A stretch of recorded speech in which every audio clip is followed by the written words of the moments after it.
Hi guys and welcome back to my YouTube channel, and today I have got a no-buy update as well as tips and tricks for anyone else that is considering starting a no-buy, because before I started mine I was completely clueless. I had no idea what I was doing and whether it'd actually be achievable, and now I am several months in and I feel like I've got a lot of advice that I kind of want to share with anyone that's thinking or just kind of researching at the moment how to do it, if it's possible, and all of the things it kind of involves. So I hope that this video helps anyone that's considering it and encourages anyone as well, actually, because it's something that I always wanted to do but never thought I could do, and it's it's been really good. I'm going to get into kind of how I've stuck with it and then tips and tricks in this video. So if you are here to see any of those and see if it is for you, then just keep on watching.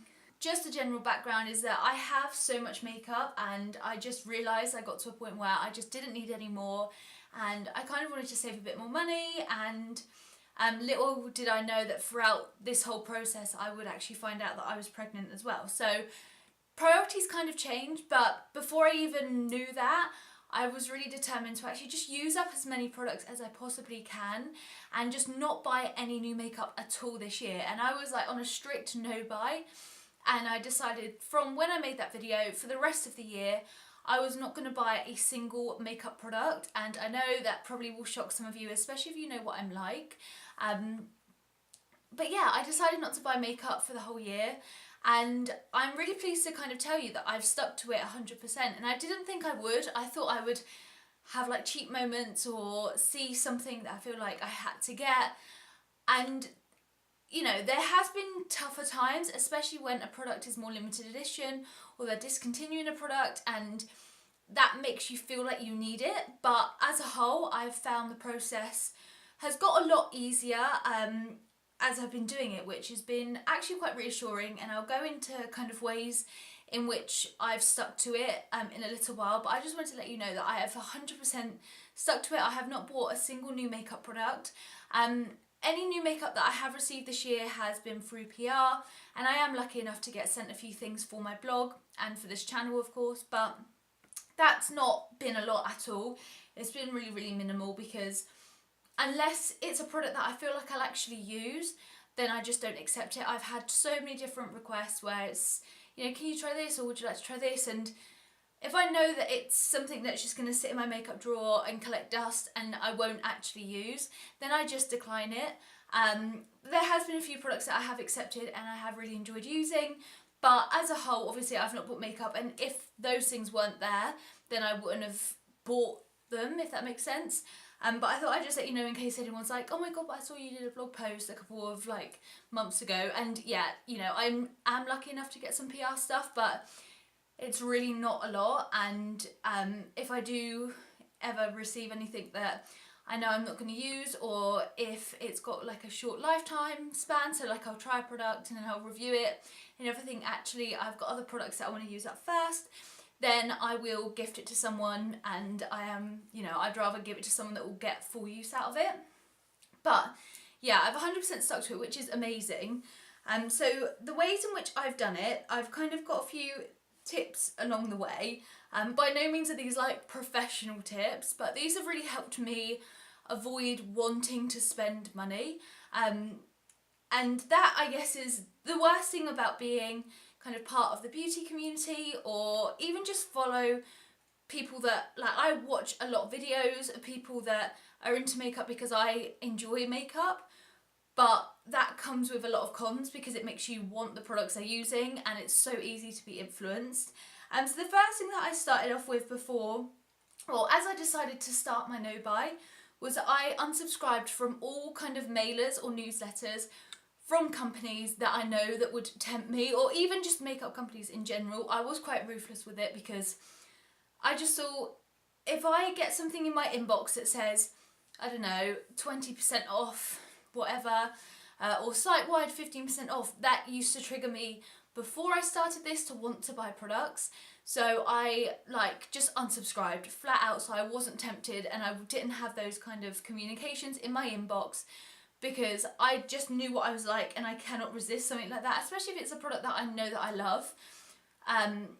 So like where, for example, I've run out of my Estee Lauder Double Wear foundation, that's my favourite foundation in the world. I've run out of that, and beforehand I would just wait to get an email from a site that I knew sold it, and then I would just buy it discounted. But now I've just unsubscribed, so I'm not ever tempted, because as soon as I ran out of it, I wanted it again, but I knew that I had so many other foundations in my collection that I had to use up. So I would recommend unsubscribing from everything like that. It's really difficult at first, especially from the brands that you really, really like, but it does you so much good, and honestly that really, really helped me in not being tempted like on the daily. Another thing may vary from person to person, but I would say that if you are as tempted by kind of influencers or YouTube channels that just talk about specific products, and you know that products that they use that you want to use, then I would recommend either unsubscribing from them, unfollowing them, or just maybe hiding their posts. I found that I did this with some people, but not everyone, so there were still some people that I remain following, because I really enjoy makeup and I really enjoy kind of the art of makeup, so I really still enjoyed the way that people used it and the talent that they have, and they're just people that I really, really do enjoy watching. But there are others that I find perhaps plug more products than others. You know who I mean if you watch those types of videos. But I would just say that if you are tempted by things like that, or you find yourself in someone's info box trying to find the products that they've been using, then that's probably a sign that you can just hide them for a little while so they don't pop up on their newsfeed, but you're still subscribed. But yeah, I would just say that if you are one of those people that are easily influenced by things like that, then again, just remove it.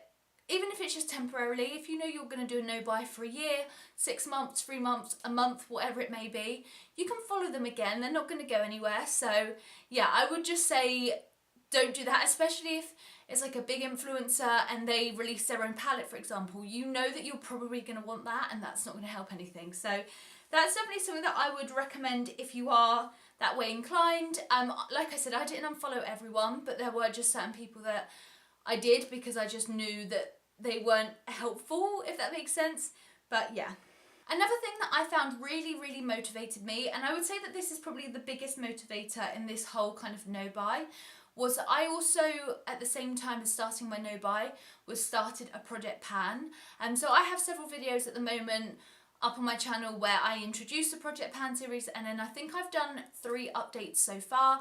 Again, I'm doing that for the whole year, and the premise of a Project Pan, if you don't know, is that you select certain products and you basically try to use them up.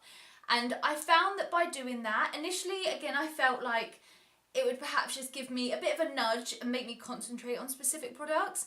But I've really found that the community around Project Panning has been really, really inspiring and motivating for me. So whereas before I would really struggle to use like the same foundation day in, day out, or the same concealer or same bronzer, when you begin to see little bits of pan in the product, or you begin to use something up, it is ridiculous how kind of motivating that is to keep panning things. And the best thing with Project Panning as well, and this kind of leads me on to my next point, is that it really encourages you to use the products that you almost save. I'm one of those people that buys an expensive eyeshadow palette or contour powder, whatever it may be, and then I'm afraid to use it because I think it was so expensive that I almost save it for like date nights, or I save it for like special occasions. But in hindsight, especially liquid-based products, they just don't last very long. So worst case scenario would be that you use it a couple of times and realise it's gone bad, and you've wasted the product by not using it, even if you've just used it a handful of times on special occasions. So what this kind of Project Pan series has really taught me is that you should just use your best products. Like, you should just use them and enjoy them for what they are. I've splurged on numerous products that I probably shouldn't have done, but by actually using them day in, day out, it's made me either really appreciate them and made me kind of realise why they were so hyped and why everyone was so excited about them, and you really felt the benefits because you've used it daily and you're really enjoying the product, or you're using it and thinking this really isn't worth the money, and that again motivates you to not buy makeup, because products where you might spend £50 on an eyeshadow palette, you're suddenly thinking, this is no different to the Makeup Revolution one I have for like £3, and I could have spent that money elsewhere. And that is a really weird kind of concept, because especially in the moment, I am one of those people that just gets so like sucked into the snowball effect of everyone's talking about something, so I'm like, oh, I must have it, and then I've got it, and then I've just not used it, and it's a bit silly when you think of it, and it is just really reverse thinking. So I've really enjoyed the fact that I've actually used and enjoyed products that I've spent money on, regardless, even if they're not expensive or high-end products. Even products that I've spent money on, I've actually managed to use them and enjoy them for what they are. And I've either fallen back in love with them or realised that I should never have bought it, which is really, really strange. But I've really, really enjoyed that, and it's definitely something I would recommend anyone else doing, because I'm sure I'm not the only one that saves specific products for special occasions. And yeah, you just don't want them going bad. It's ridiculous how many products I have in my drawer, or until I've actually forced myself to use specific products, I just haven't used for ages. And it's only now that I'm thinking, why have I just let that gather dust, where actually I can make it work for me? So again, another point for me is finding ways to make the product work for you. And I know that that sounds probably really obvious, and you're probably like, yeah, but there's just some products that don't. And I have a few products that I really, really dislike using, that I've obviously bought, never really used, and realising now that I just don't like them. But for example, if you have a foundation that is just too light for you, you never use it, and you're thinking, I might just throw it out, or why did I bother? Why not get darkening foundation drops, mix them in with it, and then suddenly you can make it work for you? And again, the same way around. If you have a foundation that's too dark, maybe you ordered the wrong colour, or someone's gifted it to you and it's not quite your shade, then get either lightening drops or darkening drops and make it your shade, or mix it with a foundation that you know that you like. But maybe you have a foundation that's great when you're tanned, and then a foundation that's a little bit too light, and you can start mixing them and actually make it work for you, make it your perfect shade. And that way you're using up those products that you just otherwise would neglect. And I found that, you know, kind of across the board. I never really used to use my Benefit Huda bronzer, but I've hit pan on that now, and it's so exciting because I never felt like it was a product that I'd ever finish, but I am actually getting really, really close to it. There's foundations that I just have put in my drawer because I've used them once and thought, meh, they're not as good as another foundation I have, and then I've continued repurchasing the one I like, but the one that I wasn't too fussed on, again, has just sat in my drawer and I've not used. So it's just finding ways in which they work. Some foundations, for example, you might apply it with a beauty sponge and think, oh, the finish is horrible, I don't like it. So try it with a brush. Like, I always really, really do push and encourage people to actually just try it in multitude different ways, because it sounds obvious, and you'll probably have tried this with some products, but I'm guilty of it. I haven't used many products more than once and I've created an opinion, whereas just by using it and actually finding a way for it to work for me, whether it be, oh, I need to have a silicone-based primer beforehand to make it work better, maybe I need a moisturising one, maybe I need no primer. Just try it in all these different kind of combinations, and I promise you, you'll probably find that 9 times out of 10, you'll find a way to make that product work exactly for your skin tone, your skin type. And that's really taught me a lot in terms of how to actually maximise products, because, like I said, I had so many that were just sitting in a drawer I didn't use, and now I'm really experimenting, making like ways in which they work for me, and just trying to find the best of a bad situation if I don't like a product. So I'd really encourage you to do the same. It's really easy when you start playing around, and if it gets to a point where you just cannot find a way to use it, gift it to a friend or someone, because there's no point having a product that you don't like and won't use. So yeah, that's definitely my advice in terms of actually just maximising products. There's so many different reasons why people start no buys, and for me it was trying to save a little bit more money. When I started it, I kind of spoke about my focus in terms of saving for a wedding, and now that's kind of flipped because we found out we were pregnant this year. So it's been a lot of my saving goals has been more in terms of when I'm on maternity leave. I want to make sure that I have money for when I'm on maternity leave, and that we aren't basically short of money and we're still able to afford everything that we have, because statutory maternity pay in the UK is horrendous and it's just like beyond half of my normal wage, so we suddenly have to find that a month.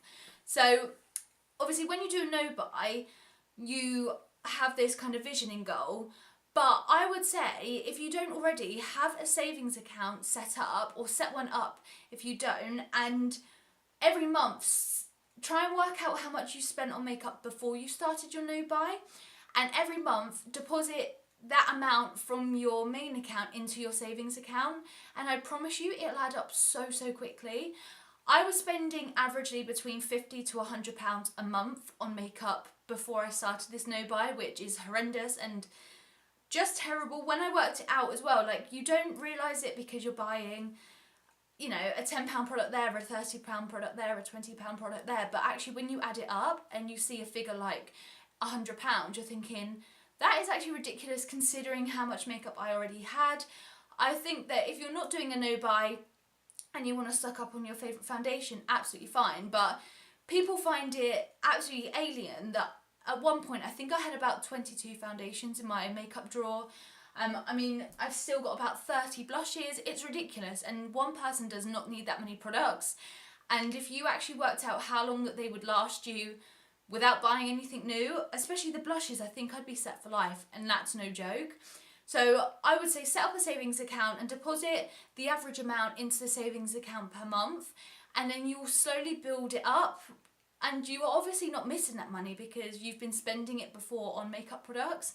And I found that my savings account has gradually built up over time. I have had to dip into it to buy some baby things, but you know, I think I've saved about £500 just by doing this, and that excludes the money that I've spent from my account to buy like certain big things, like if we've got the pram, or you know, there's a lot of big buy items that you have to get when you're having a baby, which is ridiculous.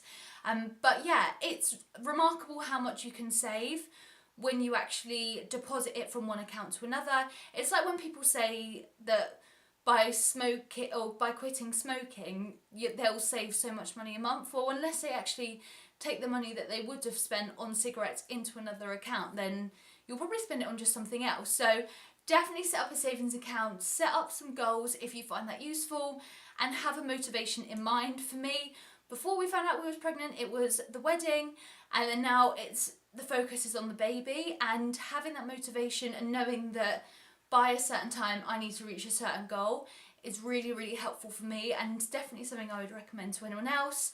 But yeah, definitely save up another account that you can just move that money over to, and then if you are ever short a month and you feel like you need it, then at least you've got kind of a pot. And it's ridiculous how much you actually end up saving when you do that. So another tip that I found really useful was to avoid shops that sold specific makeup products. So for example, I went shopping with my friend and she wanted to go into the MAC store, and I said no problem, I'll wait outside because I just find it too tempting to actually go in. And that was absolutely fine, and she didn't mind at all.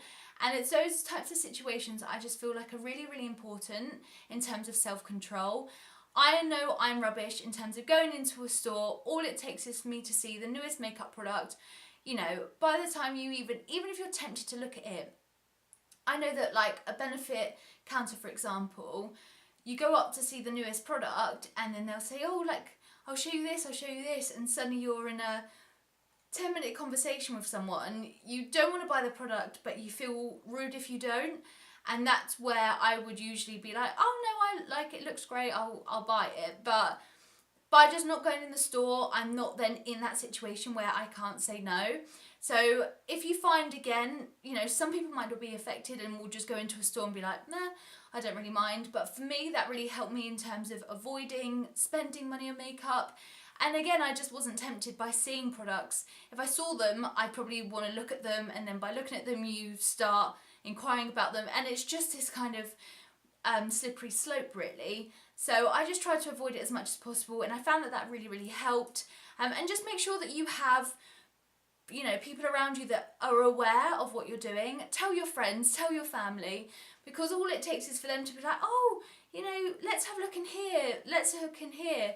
And suddenly you're just like, I don't want to, but if you don't tell people, how are they supposed to know? Especially if it was a really, really big hobby of yours or a really big passion. So yeah, I would definitely just say, let your friends and family know that this is something you're doing. Plus as well, if they know that you're doing it, when it comes to your birthday or Christmas or something, they may actually ask you what product that you've missed the most, and they may actually buy it for you. So that's quite nice, but just avoid shops. And for me, the biggest thing has just been avoid temptation just overall. Anywhere that I can actually be in control of that temptation, I just try to remove myself, whether that be through the mailers, the shops, people that I follow online and things like that. So I hope that this has given you some kind of idea of how I've kept to it so well. And like I said, I've saved, you know, over £500 so far this year, which is amazing. And I would just really, really encourage anyone that, especially if you're just considering it, just do it for a month and see how it goes. But I've been doing it since February this year, and I found that it's just got so much easier as I've gone on, because first of all, I missed products because I had like really bad FOMO about, you know, when a product's released, I'm like, oh my god, I want it, I want it, I want it, like, and I was so used to kind of getting indulged by that and then buying the product. But now I've realised that people hype about a product for like 3 weeks and then it stops and then they move on to something else, and you can just never keep up. So I found it a lot easier the more I've got into it, and now I don't really miss it too much. Like I said, I have specific products that I do miss.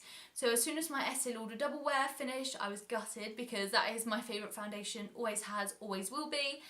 But like things like eyeshadow, I have literally like probably 30 odd eyeshadow palettes, and chances are if a new product comes out, I'll probably be able to dupe it with palettes that I have. Even if I think, oh, I like that palette because it has this specific colour in it, I could probably look through my collection and find that colour in another palette, and that's something I never used to do before I started this no buy. So it's definitely something I would recommend you do.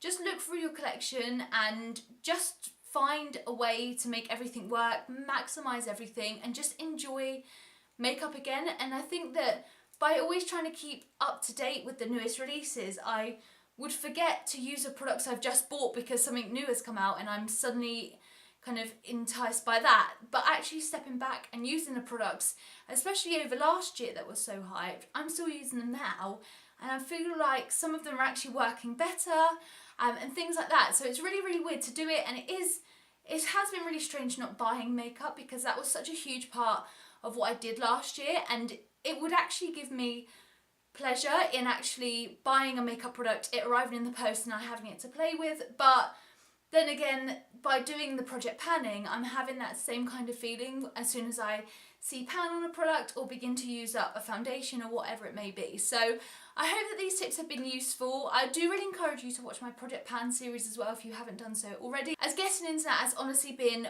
one of the biggest pushes for me to keep doing as well as I've done, and also to use as many products as I have so far in the year. But yeah, I'm guessing I'm going to keep doing this for the rest of the year and then see how I feel next year. Our baby's due at the end of the year, so I'll probably be like enticed by all baby things and kind of move on a little bit in terms of treating myself. But makeup has always been my one hobby and my one kind of guilty pleasure, so it'd be a shame to stop, like not buy it at all. But I'm gonna definitely take away from this whole process about being more selective with products. I hope that this helps you if you are considering doing it. Let me know down below if I've missed any tips that you guys have found throughout this process that's really helped for you, and let's just try and encourage as many people as possible to give this a go. Before I started it, I was so nervous, I didn't think I'd be able to do it, and making the video on YouTube really kind of made me think I can't go back. But as soon as I started doing it, I just really enjoyed not spending the money. It's really weird, and obviously it's really good for me because I've managed to save so much money. So if you do have any tips you'd like to share with anyone else, leave them down below. Don't forget to give this video a thumbs up if you are about to start a no-buy or you're currently on one. And don't forget to subscribe down below if you like this style of content. And I'll see you guys next time in my next video. Bye guys!